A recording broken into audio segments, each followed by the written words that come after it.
У нас видео будет в 2 частях, потому что, я не знаю, мне на канале почему-то нельзя более 15 минут записывать видео, но я уже наболтала 15. Поэтому будет в 2 частях, и я продолжу. Так, следующее. Вот сейчас я стала очень медленно записывать тексты, потому что степень усталости уже пересилила и перешагнула все границы.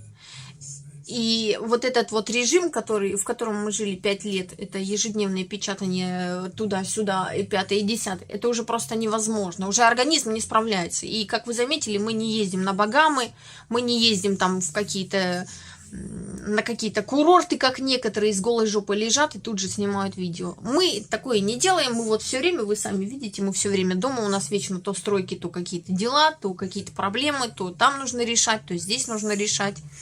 И, соответственно, просто усталость нереальная. Просто уже на стену. Лично я уже на стену лезу, потому что, мы люди.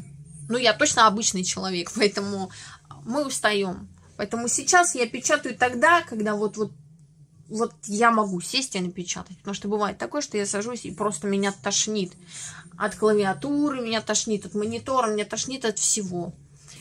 Поэтому не нужно мне в личные сообщения писать, а где текст, а нигде. Вот я бы еще в рифму ответила, но, это же YouTube забанит, наверное. Поэтому нигде, пока нет текста, вы сидите и ждете. Не нужно мне лично писать. Я от этого быстрее ничего не напечатаю. Просто меня будет еще больше бесить, что вы задаете такие вопросы. Вам надо? Сядьте и напечатайте. Это же не так трудно. Собственно, когда я начала работать с Ингой, она же и до этого снимала, но текстов не было. Люди ничего не требовали, просто уже привыкли. Но и без этого можно сесть и напечатать. Да, понимаю, что там есть иностранные какие-то тексты, но помилуйте, господа, у Инги 1000 ритуалов. И вот конкретно вам новый надо. Прям новый вам выроди и подай. А я уверена, что вы еще даже не досмотрели те, которые у нее уже существуют. Поэтому нет текста, не пишем. Ждем, пока я напечатаю текст. Далее. Так. Еще. Люди задают мне вопросы. А вот вы не помните такой-то ритуал? Вот там 2 свечи, красная тряпочка, кусочек хлебушка. Нет, не помню. Я извиняюсь, конечно, я вообще куропатка в этом плане. У меня память, как у рыбки, 3 секунды. Я не помню никаких текстов. Но, естественно, те, которые там, допустим, часто использую, я могу помнить. А не более. Все. Поэтому, если человек мне пишет, а вы не помните? Нет, не помню. Если вы мне назовете какую-то строчку из этого текста или ритуала, я смогу найти его. Так, все, иди отсюда. Иди давай. Я смогу его быстро найти, если вы мне назовете верную строчку ритуала. По поисковику я найду. А так, нет, не помню. Поэтому, почему бы заранее не записать? Вот, допустим, я знаю, что мне нужен ритуал там на продажу, или мне нужен ритуал на скорые деньги, мне нужен ритуал на заработки и так далее. Вы сами понимаете, да? Я просто сразу себе записываю, потому что я знаю, что он мне пригодится. А когда меня человек спрашивает ритуал, там, не знаю, как наказать там свою тещу, да я его ни разу и не использовала, поэтому я не вспомню. Да даже те, которые использую, я не сразу вспомню. Поэтому, люди, вы же знаете, что мало ли чего. Запишите. Запишите себе, чтобы потом не искать и не терять. Тем более, каналы периодически, видите, сливают. Или там какие-то нападки на каналы. Возьмите, запишите. Это же 3 секунды. Так, что у меня еще здесь записано?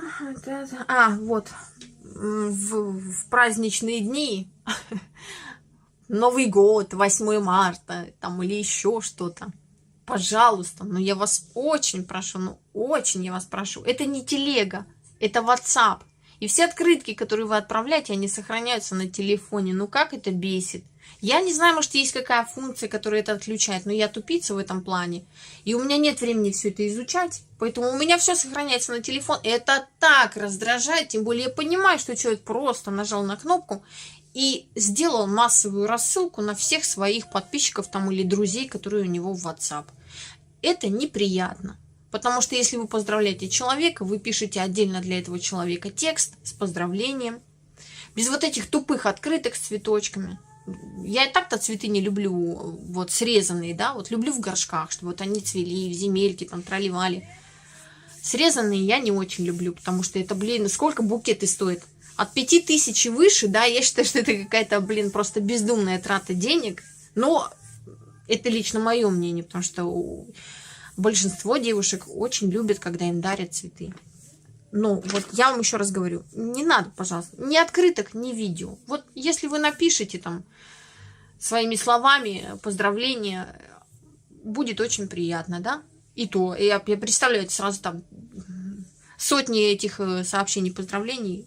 Просто вот Инга снимает видео в этот день с поздравлениями там или еще чем-то. Вот там напишите, мы зайдем и прочитаем.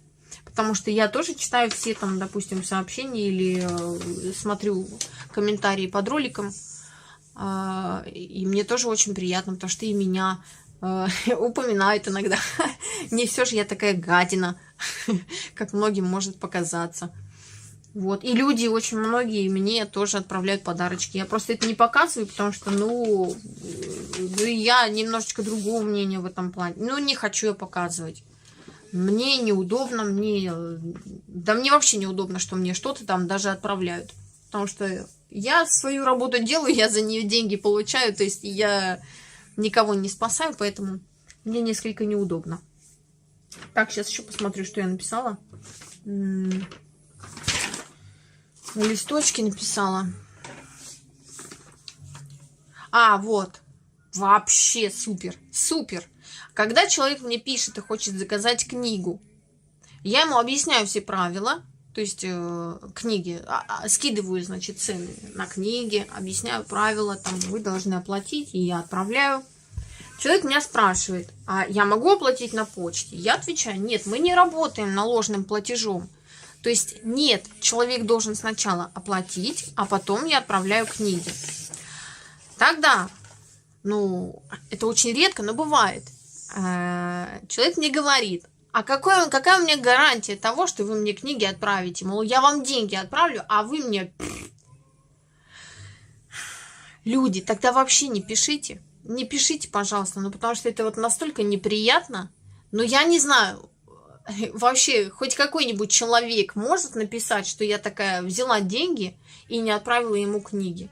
Бывает такое, что люди мне заказывают, и я могу не доотправить. Ну, то есть, там, допустим, он одну книгу заказал, а через там некоторое время сказал мне, а можно я еще могу добавить в свой заказ еще одну книгу? Конечно, без проблем. Но я потом сбиваюсь. Я когда начинаю запаковывать, мне на глаза попадается только первое сообщение, да, и я вот кладу одну книгу, а одну забуду. Но это не проблема, потому что я за свой счет, потому что это моя ошибка, я не доотправила, да, не доглядела, там, не досмотрела. Я отправляю книгу, которую я должна была отправить с первой посылкой. И в этом нет проблем. Это всего лишь, ну, моя усталость и невнимательность, и я от этого не открещиваюсь. Но, господа, я всем отправляю книги.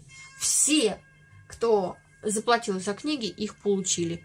Ну как, вот, понимаете, мы уже столько лет работаем, вот, все на виду, мы никуда не бегаем, не убегаем, не скрываемся, все знают, где мы живем, все знают.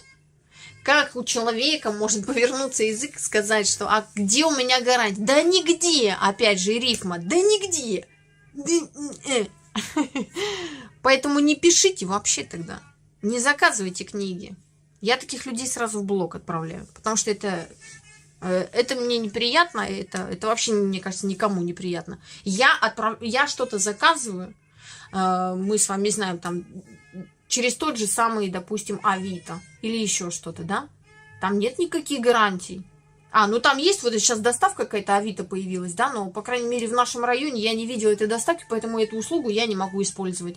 Я просто отправляю человеку деньги, не зная его, даже не видя его фотографии, не видя его лица, я просто ему отправляю деньги.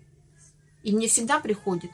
Конечно, я не говорю о том, что мошенников нет, они есть, но я тоже так делаю, как вы. И у меня нет вопросов к человеку, а какие у меня гарантии? Я иду на этот риск. Но я реально рискую, потому что я не знаю человека. А здесь вы чем рискуете? Чем человек рискует, когда у нас каналы, у нас сайты, у нас все карты, все телефоны, все одно и то же годами. И человек задает такой вопрос, а какие у меня гарантии? Ну, что вам сказать? Никаких. Поэтому не заказывайте. И вот, конечно, последний итог такой, что многим кажется, что я грубая. И да, я грубая. Я не такая, как выгляжу на видео или на фото. Я весьма грубый человек. Я просто люблю, чтобы люди вели себя вежливо, адекватно, корректно, воспитанно. И тогда я абсолютно нормальная девочка. Вот как все мимимишные девочки. А без этого я гадина реально. Я просто грубая гадина. Потому что, а иначе люди не понимают. Если с ними хорошо разговариваешь, они не понимают и дальше продолжают грубить или писать какие-то вещи. Поэтому, вот я вроде объяснила все правила, которые, по крайней мере, записала в последнее время, чтобы их в одном видео, точнее в 2 отправить. И надеюсь, что у вас больше не возникнет вопросов или вы не делаете ошибки, потому что блог – это блог. Ну как, потом только с другого номера писать, да, и говорить мне, вы меня когда-то заблокировали. Заблокировала 100%. Не просто так. Я не могу просто так человека заблокировать. А я вот ничего плохого не написала. Конечно. Вы просто написали так, как вы думаете, но это не приличный тон, или это не воспитанность. Это нужно понимать. Вот таких людей, понимающих, воспитанных, адекватных, корректных, становится меньше и меньше. И это очень печально. Ну и все, господа. И пластинка закончилась, и мои правила тоже. Всем прекрасных праздников! Такой прекрасный праздник у нас впереди. Поэтому всем удачных выходных, веселого праздника и всего самого наилучшего. Всем пока!